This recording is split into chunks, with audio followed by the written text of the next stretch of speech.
I'm Lucy, I'm back again, and I want to talk about self-care and worthiness. You come first.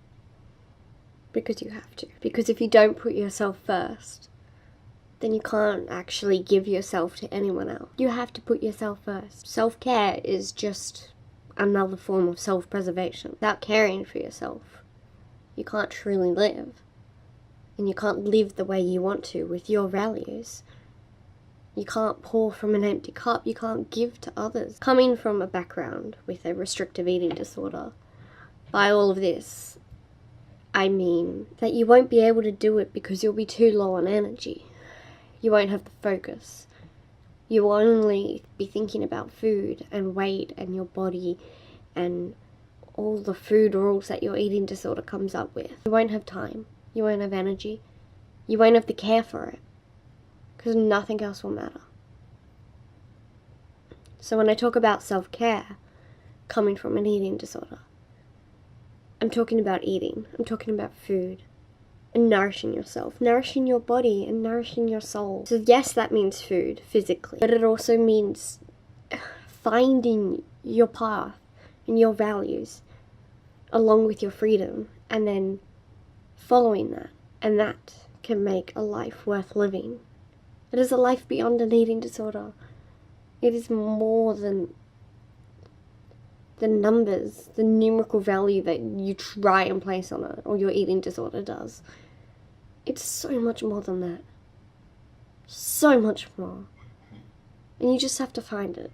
It's going to be different for everyone. Everyone has a different motivation, goals, aspirations, inspirations, where they want to be in their lives, who they want to be, the impression they want to leave. It's all going to be different, but you have to consider that. You have to think about what you want versus what your eating disorder wants. Because I can guarantee you, it's not going to line up. Your eating disorder takes over your mind and makes all the decisions. It doesn't let you have any say. And if you do have any say, then it's probably going to come along and punish you for it. Make you compensate. You're just going to beat yourself up about it because that's what the eating disorder has done. It has made you believe that you are not worthy of the life that you want to live. But you are. You don't have to do anything to prove that or to be worthy. You were born deserving of it and full of worth. You don't have to do anything. You just have to exist. And you've already done that. The next step is to work on that and to accept it. To work on believing it for yourself. Because someone else could tell you 1,000,000 times. If you're in therapy, your therapist could tell you 100 times, 1,000,000 times. They could give you all the skills. Your friends, your family, they might love you. They might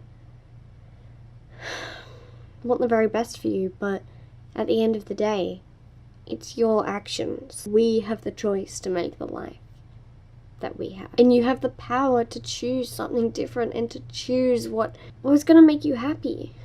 And that's not selfish, and that's not wrong. That's self-preservation, keeping you alive. But more than that, life is about so much more than just living and barely surviving. You shouldn't just be functioning on a day-to-day basis. You should aim to be living a whole and full and complete life that you love, that you look forward to. There's ups, there's downs, there's darkness, there's light, there's the good and the bad. About what you make of it, how you take it, what you do. It's going to be okay. You can take care of yourself. You're allowed to do that. There's nothing wrong with it. Something that I've done, which has really helped me, I have little notes all over my mirror with little messages on them, reminders. I have different quotes up there from friends, family, my therapist, and it helps because then every day I look at my mirror and instead of immediately criticizing myself and my body and shaming the way I look, then I see these reminders and I can try and believe that there is so much more to life beyond weight, beyond body, beyond food, beyond calories, beyond your eating disorder and whatever it tells you. What makes you worthy? What makes you deserving? Why should you care for yourself? These are all very common questions. You know, when you have a very low self-esteem and a lack of self-worth, it seems impossible to even consider why you might be deserving. And it's not like mental illness exactly helps that case. You don't have to do anything. You don't have to prove yourself. You just have to be. And you've already done that. You were born that. You were born worthy. You came into this world and immediately you were deserving of all the goodness, of a whole life, a happy life, a full life, a healthy life. You don't have to justify yourself. You don't have to do anything to earn these things. And it is a hard path trying to get back to remembering that. And I think as I'm saying all this, I'm 100% reminding myself at the same time. The more you say it, the more you think it, the more you remind yourself of it, you can put these things from words into actions. And that is what is going to get you places. You can't just be or talk. You have to do something about it. Otherwise, nothing is going to change. That's what we're doing. We're getting there. And it will get easier over time. We will get there. And we will be okay. And maybe one day, we will wake up. And we will immediately know that we are worthy. And we don't have to do a single thing to prove that. We just are. Self-care seems like a very cheesy, cliche, cringy concept, I guess.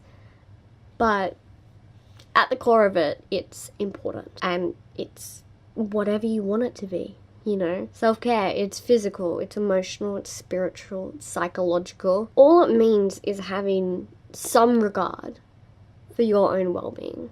Just acknowledging your needs and your wants. And fulfilling those. Okay, you can't pour from an empty cup. If you drain yourself because you are so busy giving to everyone else, you're going to be exhausted. You're going to burn out. It's hard. You just keep on giving and giving and giving and giving to everyone else. But if you don't give to yourself, then you're going to drop. You're going to fall because you have no energy. Giving back to yourself means you can restore some of that energy. And you can build yourself back up. And then give to others again. And it goes both ways.